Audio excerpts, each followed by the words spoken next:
Hi, I'm Randy Altman with Post Perspective. Welcome to our conversation about predicting the future of Post. I'd like you first to meet our panel, and I'm going to have you guys introduce yourselves and tell people a little bit about your company before we dive in. Josh, do you want to start?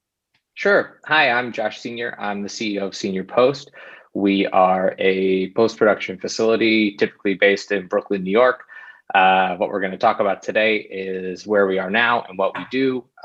We are really known for three primary things, which is dailies, offline, and deliverables. I act most often as a post producer on our work, and I've had the pleasure of getting to work with all of our fellow panelists. Katie, do you want to go next? Sure. I'm Katie Hinsen. I'm the EP at Nice Shoes for dailies and DI. So we handle mostly digital intermediate for episodic and features work. And we are largely based out of New York, but we do have locations all over North America. Glenn, do you want to go next? Sure. And I'm glad you're introducing me, Katie, because I just wanted to thank you for bringing me to the panel today and being in this little box. I super appreciate it. And it's awesome to be here with everybody. With that said, my name is Glenn Schloss. I'm a co-founder and partner at FlavorLab in New York. We're an audio post-production company. We specialize in, we mix feature films, independent documentaries. We have a music division. We write theme songs for shows and do a lot of underscoring as well. And we have a music catalog as well that we represent about 350 composers. And so we really, we pride ourselves on being a Swiss Army knife when it comes to all things audio posts. And with that, I'm in. All right, Dave. My name is Dave Zeevalk. I am the VFX creative director and head of creative and technology for Break and Enter, which is a branch of Nice Shoes. We are theoretically located in multiple locations, headquartered in New York City. However, Break and Enter is a fully cloud-based remote VFX arm of the company, and we focus primarily on episodic and feature films. Fantastic. Thanks, guys. So before we look ahead, I think we need to look back. And it's almost a year already where things got a little wonky. So why don't you all just tell me how your companies transitioned to remote workflows, safer workflows, and because that's going to lead us to where we're going. So who wants to jump in? Katie, do you want to start with that? I can start. We were kind of fortunate because Nice Shoes has a very large, significant commercials department. We do color and finishing on commercials. And they have been doing remote workflows for over a decade now, particularly remote color grading. It's pretty common in the commercials world. And so for us, we just kind of had to deploy that at a larger scale. So we're really fortunate to already kind of have that going. And so, yeah, we just kind of sent everyone home with the equipment that they needed to get their home studio set up, had engineers go around and check for security and things like that at their homes, just give them what they needed. And they remote into the studio. So that's how they do it. They just have their peripherals. They have their color panels, monitors, and mouse and keyboard at home. And everything else is on-prem in New York or wherever their particular studio is based. Wherever their machine or color bay is usually based, that's what they're remote into. And then for the client, they have remote viewing on an iPad or a calibrated monitor at home, and that's done over the internet. Great. Dave, I want to jump to you because you're cloud-based, but before you get into it, I just wanted to remind everybody that's watching that they could submit questions to the panel via the Q&A box. So we encourage it. Please do. Dave, why don't you tell us a little bit about how this all affected your company? Yeah, sure. So for me, a little different in that I actually started with Nice Shoes, Break and Enter during the pandemic. So, Katie can speak much better for how that initial migration went for the company. But one of the things that I've been brought on for is to help them continue to expand this visual effects division, Break and Enter, but also basically getting that department deployed into the cloud. So when I started, we were initially connecting to on-prem Nice Shoes New York, and by about 45 or 60 days later, we had our team migrated over to AWS. where they're all remote connecting in the same fashion as Katie spelled out. It's no different than remote connecting into on-prem machines. Instead, we have these cloud-based machines that hold all our storage. Artists basically get a video stream back to them. It's gone really successfully. And I think it was a very natural evolution for Nice Shoes because they've already been involved in this remote type of workflow, to kind of look at the new technology now and how we can push that further. So we're having a lot of fun developing. It's working really well for our team, and we're hoping that we can start to deploy it out to more pieces of the company so everyone can take advantage of this technology. Fantastic. Now, Josh, you have a studio in Brooklyn, but when the pandemic hit, you went remote. Can you talk a little bit about that? Sure, yeah. In March, we took 2 shows home, and both of them had really different requirements. I think what's different about our experience from the Nice Shoes story is really that in the offline environment, we were adapting from having, large groups of people come together and collaborate across a series of suites to migrating that work home in a way that felt very haphazard and rushed in the beginning. It was sort of like, okay, well, everyone take your computers home for 2 weeks and we're going to give you watermarked proxies to edit on. And then we realized we needed something more sustainable. So we started looking at the resources that we already had available to us at Post. By virtue of the fact that our facility is spread across a few floors in the building that we're in, we were already leveraging secure VPN access to different servers in different spaces. And we started expanding upon that in a way that felt really low tech, user-friendly and natural, but also gave us the content protection requirements that the various networks that we were working with demanded. And the fix for each show was very different depending on the way that the offline workflow was designed. So in some cases, not being able to start these things during the pandemic, we were obligated into some choices that were made based on being in the room together, and being able to adjust and adapt to that did have us recalibrate a few times as we went. But being a Post house that's been built on a very low tech footprint in a way that anybody can come into and feel like they have command over without any mystics in the machine room, we've been able to sort of take that style of work that we've been evangelizing in person and replicate it across a few different remote configurations.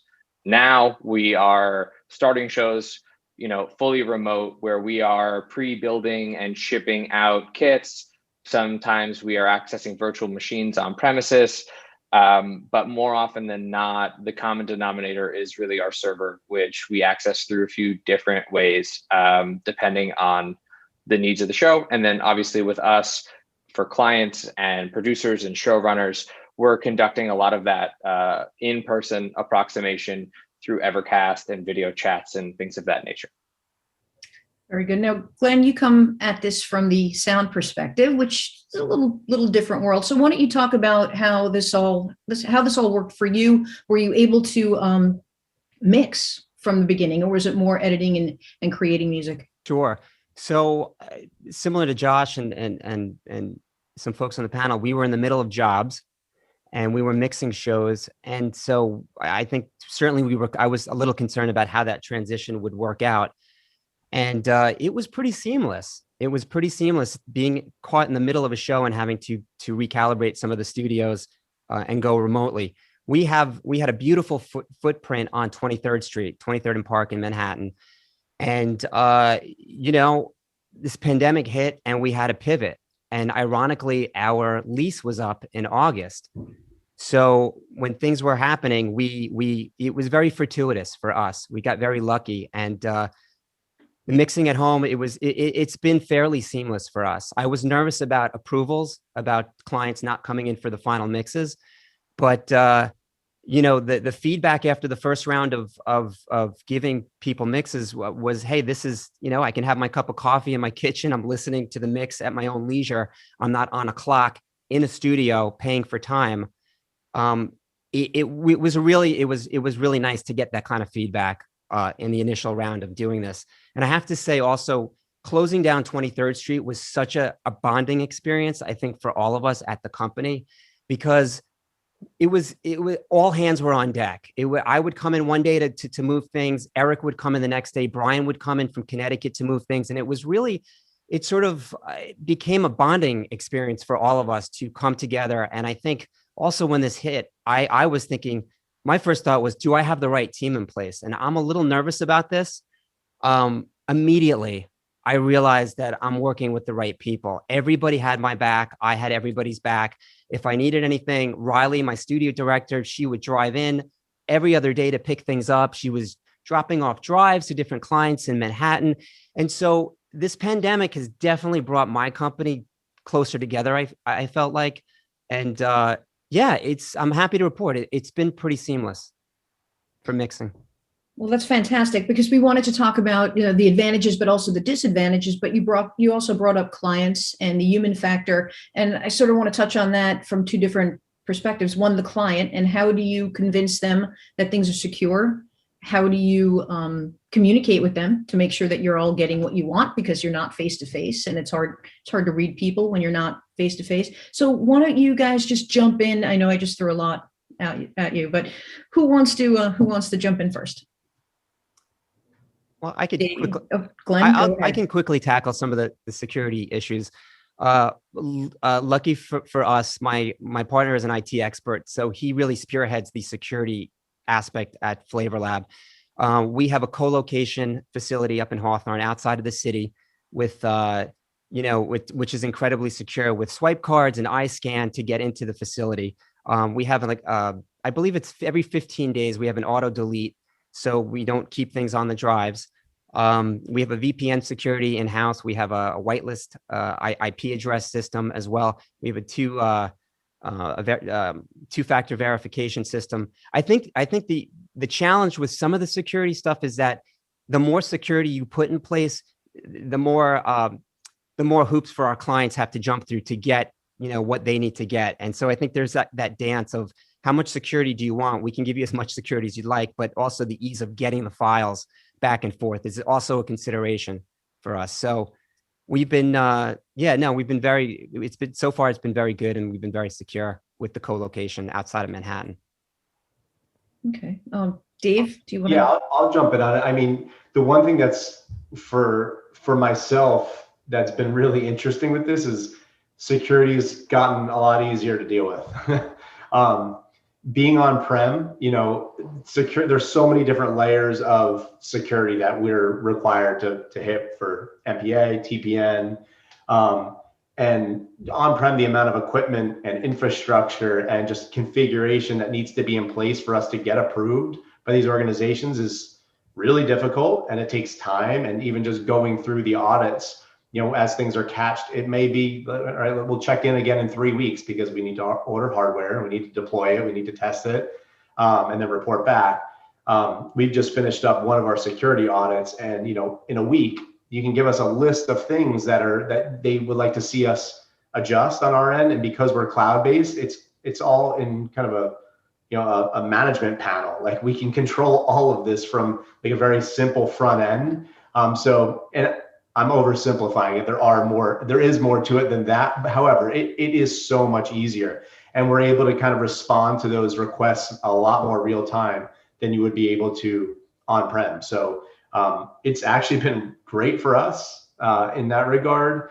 And I think things have been moving for quite a while with security, where there's an understanding that this has to be a consideration, this work from home type of scenario. And although I don't think that some of the bigger organizations quite have a solve for what that looks like yet, they don't really have all the standards in place, it's been a consideration, it's been thought about. And I think with the pandemic hitting, it kind of just cemented in, like, this is something that needs to be really thought through, so that we're prepared for it for the future, So I can't complain about the security stuff. It's been great. Again, we've been able to respond so fast for our clients, and whatever their needs are. So, I mean, I'll jump in here and say that that one of the barriers to fully remote studios and workflows that we've been looking at in the past, probably about the last 10 years when we've kind of known that was the future of post-production, was this decentralized remote kind of setup, right?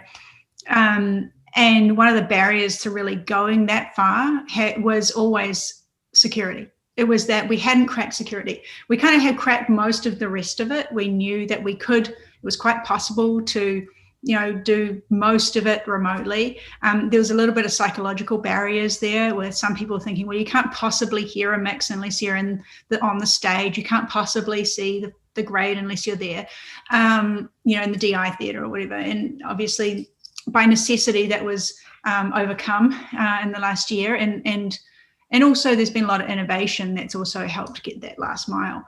But security was always that big barrier to, full-scale deployment, particularly at the high-end studio level stuff. And there's still, if anyone's read the latest Movie Labs white paper, there's still a lot of discussion on how that's going to go. And technology is really just yet to catch up on some of that, essentially streaming and never, streaming the content from a central place, utilizing the cloud. There's also been discussions, on using other security systems, like, using the blockchain and things like that. But right now, we've actually gotten a really cool, working prototype of what I think we're going, a lot of us envisioned the future was going to look like anyway. We've got this working prototype. We are streaming directly to the client. We are streaming directly to the talent. All of these things that we thought, we were going to do at some point, but never got around to, there wasn't always that, I guess there wasn't such an incentive to actually, really innovate in that area. And so unless you were the kind of company that was doing it anyway, because it's fun, there wasn't that incentive there until last year. That's been really exciting for me. And I think that's really, we've solved a lot of the security stuff. There's definitely, as Dave said, been some leeway in terms of the fact that people aren't in a facility per se, so that people aren't physically behind a swipe card. There is always the possibility that your kid could run in the back door and see something that you're working on or whatever. There's definitely a lot of leeway there, and a lot of that was psychological. Again, you don't have a swipe card to your house. No, you don't. But you probably are in a room where you're not going to see anything. No one else is going to see anything. And beyond that, I think we've actually. It's been easier than we thought it was going to be. I don't think there's, nothing is leaving the secure facility, and it never did, and it still isn't, generally speaking. Josh, did you want to touch on that? And you had 2 shows immediately that you had to keep secure. So I know you talked about evolving the workflows, but where you're at now, do you see that moving toward the future? And then I'm going to open that up to everybody else. What are you learning now that will remain? We're talking about the future of post. So how are you evolving that workflow and the security? Sure. Yeah. It's a great question. And I think my answer probably dovetails a lot of what Dave and Katie and Glenn were just talking about. There's 2 problems that I feel like we need to solve every day, primarily in the editorial space. One of them is content protection, and the other one is what I refer to almost like hospitality. And that's for the people that are editing and doing the work, as well as the people that are producing and engaging with the content and giving feedback. And sort of finding that middle ground where there's a level of satisfaction with the security and the preciousness that our media is given, especially the original camera files. And then there's the ease of collaboration. Each show has a different balance of that. And I am happy to give prescriptions and best practices and anecdotal, but every single project I've worked on since March has gone differently. And on every job, something has gone wrong with the technology. Thankfully, we haven't, lost content or anything like that, but that's because we're treating it the same way. When media comes to us, whether we're doing the dailies or not, it stays in one place, which is a fire-safe, vaulted, secure location with the same level of content protection that existed pre-pandemic. What we're talking about securing is the next step of that. It's stepped down. And we know that we're able to communicate with our finishing partners in a way that that handoff is secure. And those are the areas that I feel like are getting the most attention, as opposed to the way that we're providing offline media for editorial. That's a less scrutinized aspect of the process. Not to say that it's not important, but the emphasis there is on speed, it's on utility, and it's on flexibility. One of the great outcomes of all of this is that I'm able, from my home to collaborate with artists who live in many different places. And we are able to get them what they need for their specific home configuration in a way that enables them to work as if they were at the post house. So we are adapting our processes, but from a content and protection standpoint, we are recreating something that we had already done. The tools that we use to do that vary. If somebody lives in Oregon, they're gonna need something different. If somebody lives next door to me, they're gonna need something different. If their internet service provider is one, there might be other things. If they have a dedicated IP address, we might be able to level up the way that we're getting stuff to them. But all of this really boils down to transparency, communication, and understanding. Shows that I've worked on that mandate the way things are going to have to go oftentimes are confronted with more obstacles than shows that are inherently flexible from the onset. And that's, I think, our obligation as partners to these shows, to provide tools, but also to be willing to adapt, to hear problems and solve for them, and to not let the fact that we are working the way that we are right now impact the quality of work. I think one of the things that we've all noted is that, as much as we talk about technology, and we've all been asked a lot of questions about technology, we are in the customer service business. That's what we do in post-production. And the human factor of what's happened in the last year and what's happening this year is actually far more interesting and far more important, I think, than how we've solved for going remote and that sort of thing, because we kind of always knew what that was going to be, and we kind of know now what it is because we're working that way. But a lot of people are asking, like, what's the client experience like? Like, what's the talent experience like? And how is that changing? And what's going to happen when some people can go back into the facility? Those things, I think, is really where we have to, like you say, the flexibility of it is something that we've really had to realize that now we're still adapting. We're still adapting now that people want to have a hybrid sort of way of working. And so that constant adaptation between different clients, different talent, different needs, and the changing world that we're in, I think is something that is often underestimated. Exactly. And actually, we had a question submitted, and we're going to get to some of the others when we're toward the end of this. But someone was wondering if there are any implications, the clients are missing attending sessions. So how are you guys all dealing with that? Yes. I mean, I can start with that a little bit and probably throw to Josh, actually, because I know that Sure. You're talking a bit about that too as well. But, I think some people are really happy at home. It really works for them. And they are enjoying the flexibility. They're enjoying not having to commute. And there are other people who are really struggling at home for often the same reasons, it works for some people and it doesn't for others. It's different people's situations, it's different people's personalities, it's different people's needs, and it's different technology, it's people's technology needs as well. And so we absolutely have both talent and clients who are super excited, super jazzed to get back to the office. And in fact, we have had people who have come into the office. We have had colorists who just can't work from their home studio for whatever reason.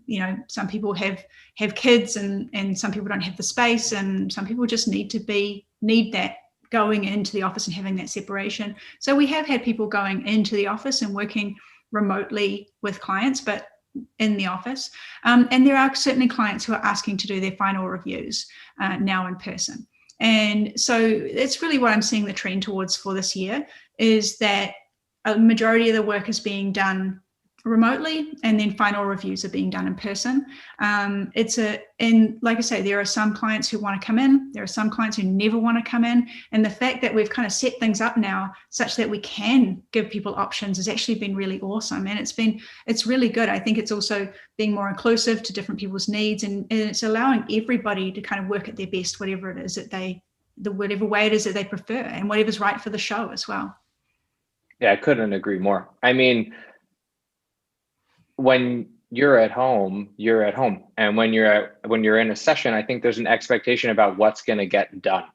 And sometimes I know, from what I understand about Glenn, your point of view, and I'd love to hear afterwards, but it's really, sometimes there's sort of that need to perform both for the client and the artist when you're in the room together. And it's really lovely to bring a little bit more empathy to the session and to sort of see people for who they are and what they are, and to give a little bit more understanding about what might be happening on the other side of the door for each person in a session. And so some things, don't happen on time, and sometimes that's okay. And I think what we all do to make space for that is really to give a little bit more care to our schedule, to give a little bit more understanding, maybe to check in a little bit more beforehand to make sure that today's the day.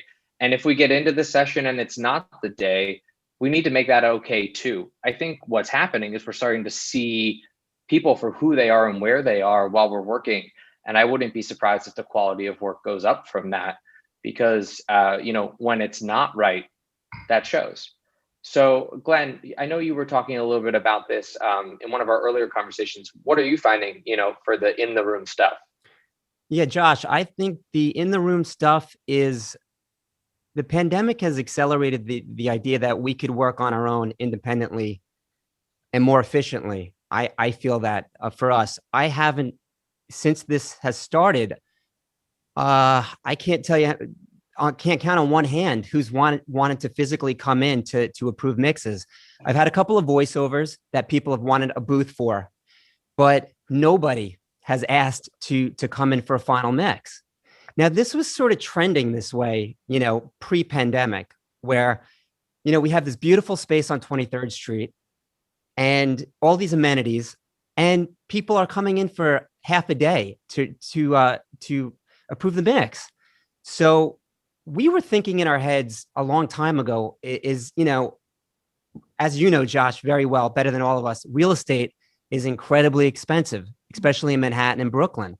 And we've all at some time or another have owned a chunk of real estate in Manhattan.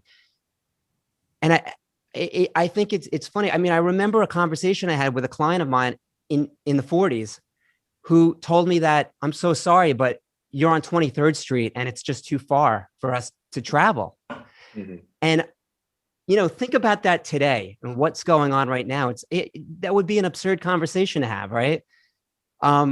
So for us, yeah, it's been exciting. It's worked out. It's been very incredibly efficient. I find that all my team is more focused. They're at home. I trust them. I trust that everybody is doing their job. We mentioned the other day about communications. Google Hangout is my best friend. I mean, we're constantly talking to each other on Google Hangout. Everybody is in the mix. And as far as tools, Randy, as far as getting clients hip to tools that we use, I mean, we, as a third party, we got to be great listeners, right? We have to react to if Josh wants me to set up a system a certain way to deliver, we're going to do it that way. And we're going to figure out how to do that. We have best practices as far as how we would suggest through dropship and, secure server. But a lot of our clients are saying, this is the way we're comfortable working. And to be successful, we have to be great listeners and we have to adapt to the way, if Katie wants us to ship a certain way, we're going to do it that way. So yeah, I'm happy to report that nobody is knocking on our door. Nobody wants to come in person. And we're fine with that. We're fine with that. I think there are social implications that are really sad because look, I'm a hugger. I'm a high fiver. I love to get in a room with people. We used our space on 23rd Street. We had epic parties. I mean, you did. And Katie was a part of many of them. But I'll tell you real quickly, we had a party called March Madness. It was a basketball party. It was the silliest little party we'd ever throw. And it was the most epic party. We had a little basketball net. and everybody loved to participate in this challenge. It was a basketball net, and you get a silly little prize at the end of the night, but it was epic. And we had 5-6 years going. It was a tradition. And it was during March. It was March Madness. And so when the pandemic hit, this was my first taste of like how off kilter all of this was. We had people, we sent out the invite, and then we realized, people were canceling their parties. And that's the first moment that I got really sad. I was like, I can't believe we're not going to have our epic March Madness party. This is when we all get together and hang out and drink beers. And we were getting RSVPs that were like +1, +2. And I called my partner up. I said, could you believe this? People want to come, but there's a pandemic. I had to tell these people, I'm so sorry, but for your safety, for the company's safety, we can't have the party. And that was my first taste of, wow, things are going to be different. Things are going to change. And I'll just never forget. I mean, that was like a benchmark for me, that people were RSVPing that they wanted to come to our party. And this is the big pivot. This is the moment for us. So I miss that. I do miss that. I like to hang out in person, and that's why I really appreciate when Katie asked me to do this. I appreciated this because we don't do this enough with each other, and I always try to make it a point to get on the phone or Zoom at some point and just look at somebody else's eyes, understand who we're working with, because it's become so anonymous. Even before the pandemic. Now, the pandemic has accelerated all of this, but we still didn't get a chance to meet a lot of people, especially for the mix. I think for Josh and Katie, there's more involvement because there's editing involved, and we're last on the food chain. So we can, I think audio is at an advantage right now. The file sizes is a lot less. We have a lot less to deal with. We have a lot less baggage. So we are streamlined. We get low res H.264 quick times to deal with. But, you're dealing with massive files. And, that's a real consideration. So I think, we're lean and mean, and we're able to do it because of that. And so, while I do miss 23rd Street, I miss the parties, I miss hanging out, but I'm optimistic. I really am. And I think that I hope we can engage more and do more of these conversations and learn how everybody's feeling. And, and I'll just say really quickly, lastly, one of my colleagues said to me, and I think Josh said this earlier, I like being able to look at somebody in their habitat. And I just feel there's more intimacy, there's more connection, and I can empathize. Somebody has a kid, a son, a daughter, and we're all in this together. We're all, and what it comes down to is that you need a great team. You need the best possible team, whether it's your in-house team or people you're collaborating with that you trust, and that there's not a lot of formality. I can call Katie anytime, day or night, if I have a question. And I think that's sort of where all this is going, is that you need to be, and we talked last time about the nuances of getting to know somebody. And that's a little bit more tricky with all of this. But again, I think, being a great producer is being able to figure out how to do all that. And Katie, that's why I think you're so successful, is because you have empathy for the people that you're working with, and Josh as well, and Dave. I mean, it's being a great listener, opening up and understanding what people are going through, and that we're all going through this together. Absolutely. And I think that brings us to the future of post. So what do we see happening in the next, I don't know, maybe toward the end of the year into next year? Do you see it still being a hybrid sort of thing? I mean, there are people that are loving working remotely. There are people, and we're going to address that in one of the questions, that are struggling a little bit. So what do each of you see happening going forward? And Dave, let's start with you. Yeah, I definitely think I think each kind of area post-production is going to see things trend a little bit differently. But generally speaking, I do believe that we're going to, as much as I think a lot of people are saying, oh, I can't wait to get back to the office. I can't wait to get back to the office. I think what we're going to find is that hybrid model is going to be the most successful for most companies, most situations. And that there's a lot of people that are really anxious to get back to the office and are going to find that, like, hey, it's not so great going back to the office. I'm actually realizing the amount of time I was losing in my commute. I'm forgetting about the certain conveniences that you had being home. You had a little bit more ability to kind of balance work and life, which is not easy in our industry. So I think it's going to be interesting to hear stories from people that are very excited to go back and then hear how they feel once they actually do. And I think we talked about this the other day, Katie. I think it's going to be the type of thing where it's going to swing very heavy. Everyone's excited getting back to the office, and then it's going to readjust to somewhere in the center where, you know, companies are going to have to allow for some flexibility. Let people choose, like, where are you most comfortable working? Where are you most effective working? And every day might be a little different. You may have a day where it's just not a good situation being home for you to be as effective as you need to be, and you need a space to be able to go to put in the focus, or get on a quiet call with a client. So I really don't know that I could see in visual effects. I'll speak for specifically. I don't see any point in the future where it's going to go back remotely the way it was pre-pandemic. I think at best it's going to be a hybrid model with options for people to come and go as they need. And I think we're also going to find there's a lot of companies that are just realizing that the cost of real estate, the cost of hardware and electricity, and all of these costs that go into having your own on-prem, you know, data centers, let's say, it may not really be worth it unless you have all of those bodies sitting in seats taking up that space. And so I think you're going to see a lot of companies starting to liquidate some of their assets, trimming down their space, or looking more like WeWorks type situations. Like, we'll get some space when we need it and we'll let it go when we don't. So it'll be interesting to see, because and as I said, it's going to look different, I think, for sound as it might be for VFX as it is for editorial. But it'll be interesting to see at some point. I think they'll all find a sweet spot, and I believe it's going to be probably more of a hybrid model. Yeah, I mean, visual effects, you were always the least client attended department in post, right? I mean, you were hardly ever client attended anyway. So for you guys to just go fully remote was not such a big deal, really, and we're probably more likely to, you know, to stay that way for that reason. But you know, I think for the rest of us, and then you look at someone like Josh, who's the most client attended, you know, in editorial, it's going to be really interesting to see where that lands. I mean, for us, it's basically what Dave said. You know, we'll probably end up coming from, you know, completely out of the, you know, completely work from home to probably heading back to completely in the office for a minute and then coming back somewhere in the middle.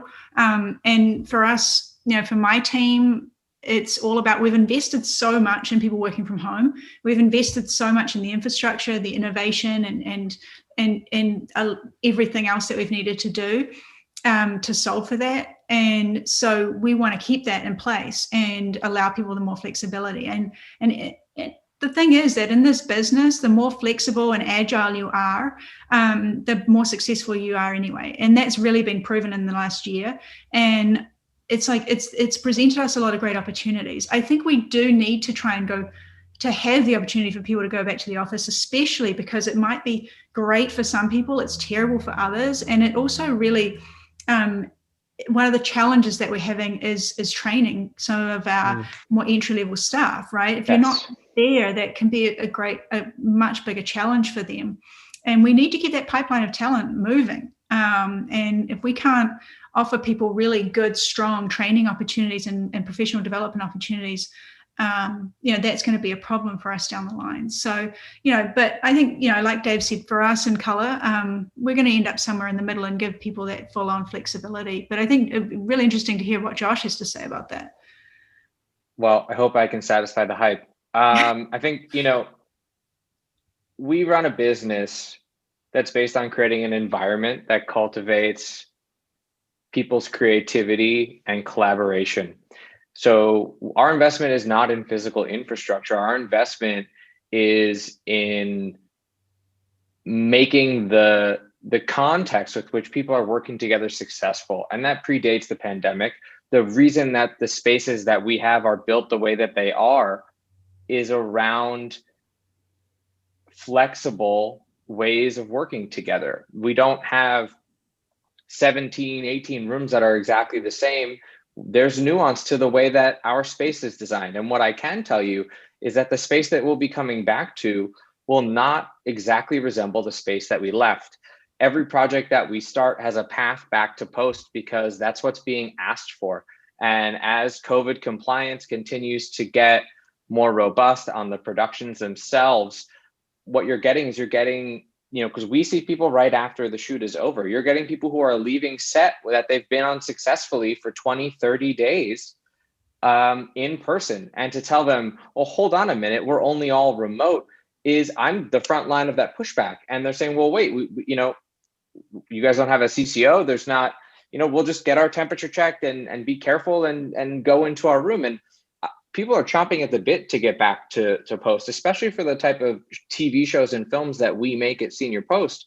And what we want to do is get there safely, but also get the best possible outcome. For me, it's really devastating that we have had a dip in our ability to develop emerging talent. Mentorship is really hard on a Zoom, and it's great for this because we can all meet and make an hour to talk. And that's not, there's no commute for this participation, but none of the shows I've been on have had edit room assists. There's no post PAs. It's very hard to share your timeline from an editor to an assistant editor. Even that collaboration, which is almost binary, in most post environments, is really protracted. And, the post supervision and the post producers, if you have to insert yourself into a process to get notes from a network or a producer, internalize them, and then communicate them, that could take all day. So what you're getting is a lot of the methods of communication and collaboration and offline are being rerouted because we're all remote. People want to go back and try that out too. So I think what you're getting is an appetite to get back into the room because it's what we're used to, and it's not great to all be home all the time. And I think we know that inherently. We're all rationalizing and coping with that in our different ways. And for some people, it feels good to say, well, this is just what we're going to do. But the truth of the matter is, there's a reason that these places were built the way they were to begin with, because it's an effective way to make things. And it might not be perfect for the future, but there's a slice of that that's important. And certain projects and certain people need to be in a room to be their best selves. If you look at the tech, not that I love to talk about it, but the tech that we're bringing forth is about approximating being in a room. When you go into a session, it's called a room that you're going into to watch an artist work and to give feedback and to have a dialogue. In this setting, we're apprehensive about talking over one another. We're being very respectful about people's space and time. And sometimes it's hard to bring your full self into a video chat. And I'm looking forward to getting back to post, just to be around people like Glenn said, but also to see what works. And if what works is everyone's home until, the fine cut, and we come in to go from fine cut to picture lock to turnover to Katie and Glenn and Dave, then great. I've never been rigid in the way that I run my business, and I don't plan on it now, but I do think that there's a very strong appetite to see people, whether that's family and friends or collaborators. There is an isolating element, and I would be remiss if I didn't mention that this is not as fun as being in a room together. I'm going to speak real quick to that, just because of the model of our department. It's like we are set up to be at home. That's it, for break and enter. And I do agree completely. And it's funny because I've had a lot of conversations about this. I've been a huge advocate for this model, like work from home, cloud-based type scenario. I miss terribly. I miss working with my team in person. But I think, at least, and I'll speak personally just for myself, I think it's the type of thing where I've had to kind of weight the pros and cons of being in the office versus the pros and cons of being at home. And it's like the things that I miss about being in the office, I can't get any other way. I really miss them. But I think the benefits that I gain on the other side might outweigh it. You know what I mean? And again, I'm going to probably speak in some ways for all of us on this, but in visual effects, the hours that we have to put in at times for deliveries are insane, right? Mm-hmm. Adding a commute on top of that is, kind of tips it over. And then I have a family, I have a young family, so this is literally the first time where I've been every night I can put my kids to bed. Every night I can be here for dinner. It doesn't mean I'm done working. It doesn't mean I'm done working. I may have to hop back online, but I can be a part of their life. And that's literally never been an option for me in my career. You know, I've been absolutely stuck to large cities, Los Angeles and New York specifically. And I've been stuck to, you know, working on-prem and having to miss those moments. So for me, it has been bittersweet because I am a huge people person, Glenn, like you said.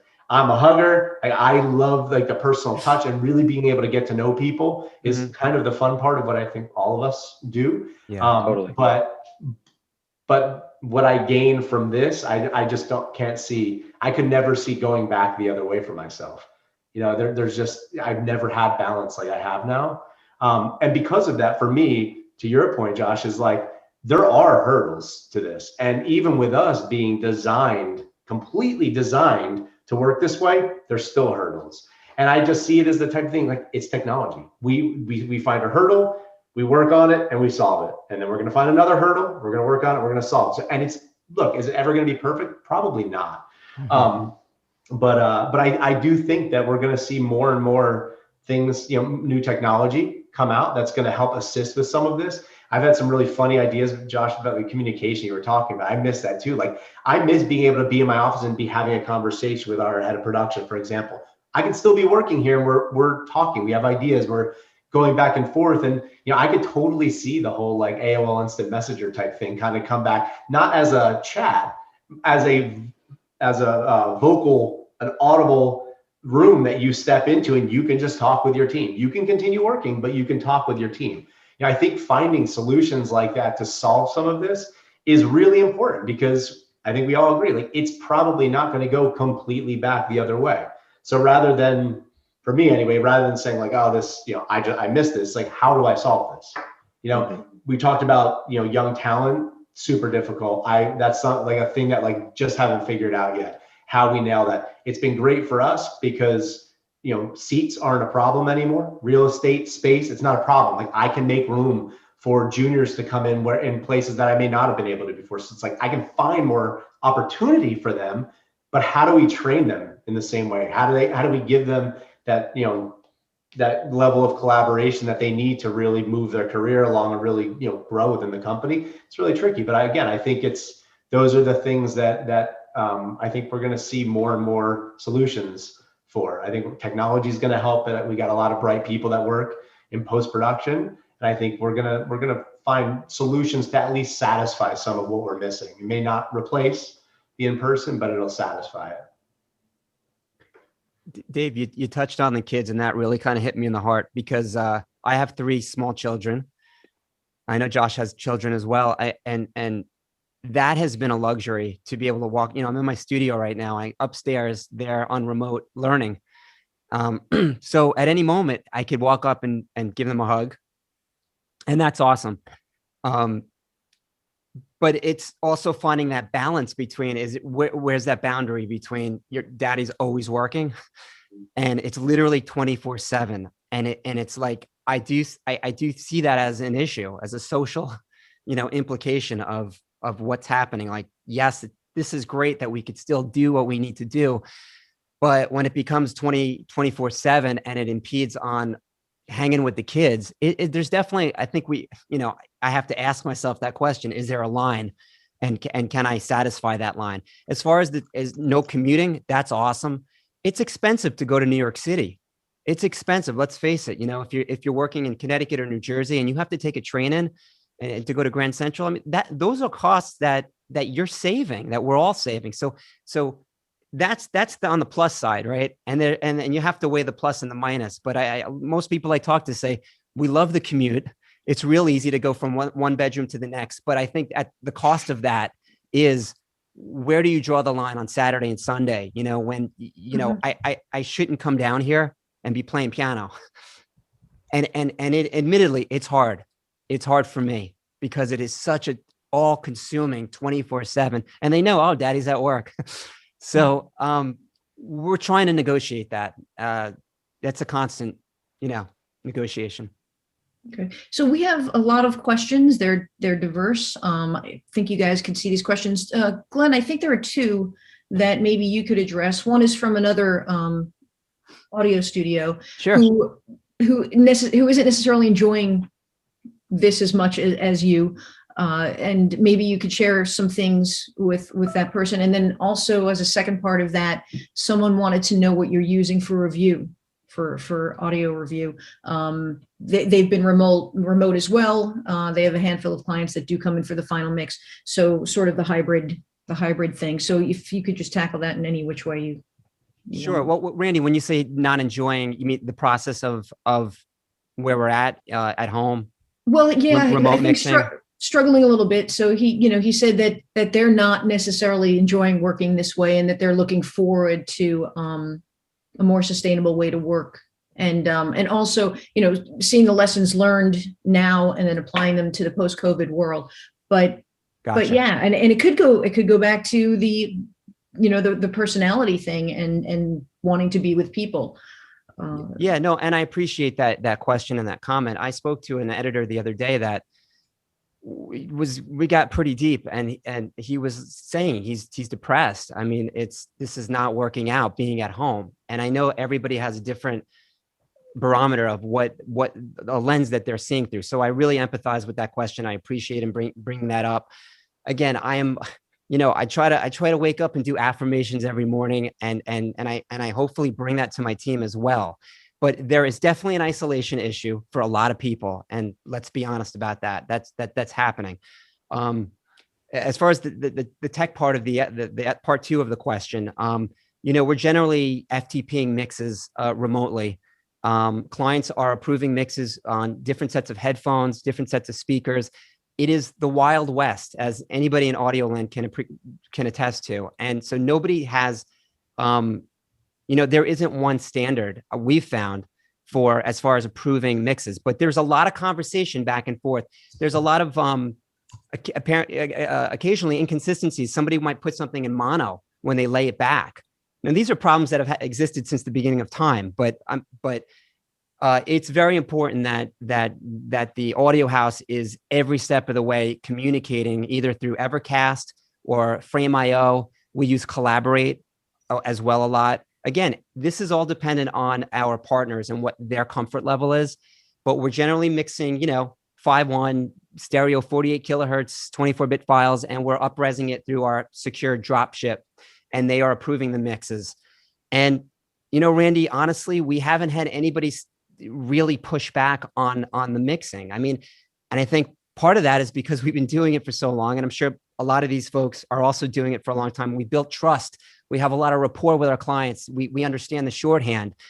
They understand, like I always say, listen to an approved mix before you listen to anything new on any new system that you're working with. I mean, that's a good barometer as well. If the bass sounds too heavy, well, check your speakers. What else are you listening to? It might just be your speakers. It might not be the mix per se. So we've gotten very good at preempting, holding our clients' hands so that they understand that their frame of reality and the listening environment that they're in is as close and as accurate as possible. And again, with the caveat that they're in an apartment, they're not in a fully calibrated room with Genelec speakers. So I empathize with all the mixers out there that have to go over that hurdle. Back in the day, pre-pandemic, people were approving mixes on iPhones. I mean, creative directors would be at the beach. They would be in the Caribbean, and we would say, "You got to be kidding me! How are you able to hear any of the low frequencies?" So that's an issue that we've been challenged with since the beginning of time with people not coming in. Sure. Okay. Well, let's pivot to the business side. We've had a couple of questions about the volume of business during COVID and also sales. So who wants to tackle that? Okay, to start. So I think, as we all know, there was a huge dip for a while. When things couldn't go into production, we were seeing a bit of a dip, and we're still seeing, it's still definitely less stuff happening than there was, this time last year, because of the fact that, there's not so many things going into production. That said, there are different things going into production, and the work that we're seeing is, not necessarily the same shows and the same kind of productions that we would have seen. And now what we're seeing is a lot more documentaries, particularly a lot more indies. And, that's probably the majority of what we're seeing.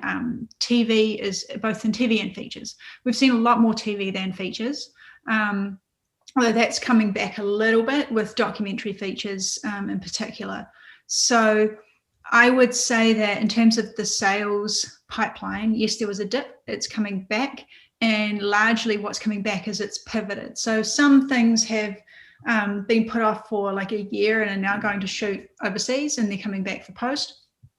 But we're probably seeing, still seeing a bit of a dip in that. There are a lot of things that just people would rather just put off until we can do it properly. But then, there's a lot of opportunity then for, like I say, some of the documentaries in particular and unscripted work to come in. Josh, would you agree? Yeah, I think things got awfully quiet in March and April and May. Let's remember what preceded all of this was a huge influx of places to put film and TV shows.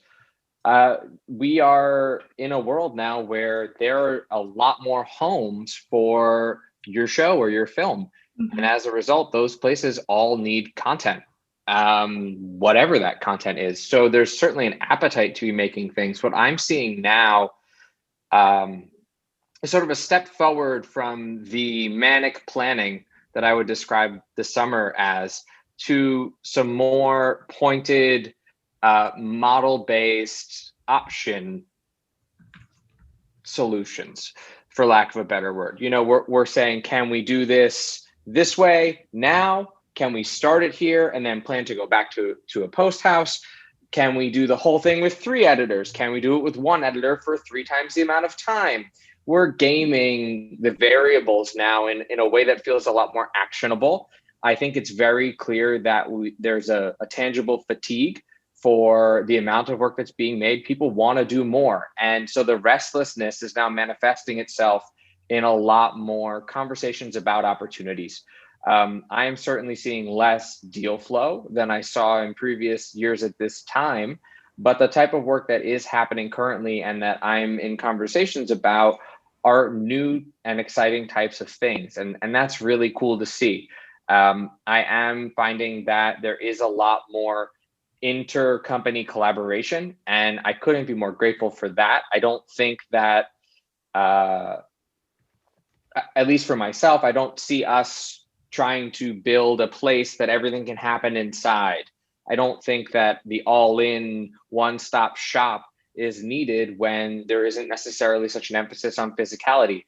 I can work with Dave where Dave is, and I can provide the same experience to the people who are in my facility as a result of that. And that's such an exciting thing. So that there are less barriers to collaboration, to me, is actually making the possibility of making deals and work happen a lot more practical and probable. So for me, I think this is a really great thing. Okay, great. And we're getting close to being done, but there has been a couple of questions about people starting in the industry, how they could continue to find work if they're new. Should they wait? What should they be doing to get attention and to get experience? And then we'll have to wrap up. I think it's been a really tough time for those people while we've all been remote, and we've all been unable to really give juniors and our interns especially the kind of experience and learning experience that they've needed, because we've all been been caught up so much in trying to learn ourselves and to really figure out how to communicate with each other as well during this time. I think now that most of our teams, as far as what I understand, have really got the hang of that. I think we're starting to better be able to take care of our more junior members in the industry. And like I did mention before, that pipeline is so important. We cannot lose a year's worth of talent, moving up the industry just because everything's kind of stopped. And we are failing some of our younger talent by really not focusing on giving them those opportunities to learn. So I'm really looking forward to us being able to get back to a hybrid model of going back into the office a little bit, giving people more opportunities, and also taking advantage of the way that we have figured out how to collaborate. Now we can collaborate in our learning opportunities. At Night Shoes, for example, I've been doing a study group every week where somebody talks about something that they're an expert in, and anybody else can kind of come in and listen. We bring in outside people from different facilities. Those kind of things are something that we're doing because we're not having that opportunity to learn from each other in person. So as long as we keep focusing on trying to do that, and we're going to have to be proactive about it. And I think also some of the juniors need to also really advocate for themselves better than ever. Yes, I want to just touch on that really quick. I think it's about mutual advocacy, both, people who feel like and believe that they're ready for the next step in their career. I think now is the time to really shoot that shot. And more to the point, people who are in positions of providing opportunities need to go to bat and advocate for new and diverse and exciting collaborators. I think that it is totally possible to take a chance on somebody. And as these shows aren't bound by how many people can you seat in a place, if you can figure out how to make the money work, I think there's a lot of great opportunities for people to get a shot at something. And they might not be, lead editing an episode of a show, but what's the new edit room assistant? At least from my purview, seems to be a really exciting conversation right now. And hit people up, right? Like, we're all home. Don't be shy is what I would say. I would just piggyback off that, Josh, and say absolutely, juniors should be proactive as much as possible. The last few, in order for us to scale and evolve as a company, we have to find talent that is kicking ass from the ground up. And I take this very personal because my partner of 20 plus years was an intern. So I value the internship and the mentorship programs greatly. And I just would say basic common denominators, like be sincere, be humble, reach out to people like ourselves. And like yesterday I answered an email. I get a lot of emails, but I got something that I felt was from the heart and felt that somebody needed to get a response back. So absolutely, this is a fertile time right now because we're all at home and we don't physically need to be in a building to work together. So think about it that way. The glass is half full. We could be working outside of, New York, New Jersey, up and down the East Coast, California. So I think this is a great time, but not a sort of cold email situation kind of. I'm not advocating that. I'm advocating doing your homework, really understanding who it is you're talking to, and I think you can get a lot of conversations started that way, because I know we're interested in meeting people that way. So one thing I'll add to that is one thing that I've always told junior talent is the best way to get most junior talent coming in. They're not going to come in with all the experience and all the chops to do the job necessarily. So get people to invest in you personally, to personally care for you because you're a good person. You work hard. You have great work ethic. You're a team player, right? You need to be able to show those things and get them to personally invest. And I feel like because of the situation we're in right now and the fact that I'm looking at all of you in your own home, there is this like personal touch that I normally would never get with you. So find the opportunity and the method of getting in contact with somebody that could potentially hire you. And maybe they won't, maybe they can't right now, but see if they can set up a Zoom call with you. Take 5 minutes. We're all in that mode right now. We're exhausted of it, I'm sure, but we're all in that mode right now. Like literally your opportunity to be in their living room with them in their own personal space. There's no better time to build a personal relationship with somebody. And I know that sounds weird when it's virtual, but there's no better time to be able to do that and get these people to invest in you and be looking for opportunities to advocate for you and find placement. And I think it's really a matter of just showing some confidence, being willing to step out of your box and say, I'm going to throw myself out there and see what opportunities are going to come. But definitely being proactive is huge. Sounds great. Guys, thank you so much for participating. Katie, Glenn, Dave, Josh, appreciate it. Thank you to everybody that sent in questions. I'm sorry we couldn't get to them all. We tried, we just ran out of time. So maybe we'll do another, who knows? Thanks everybody. Thank you, Randy. Thank you, Randy. Thanks, everyone.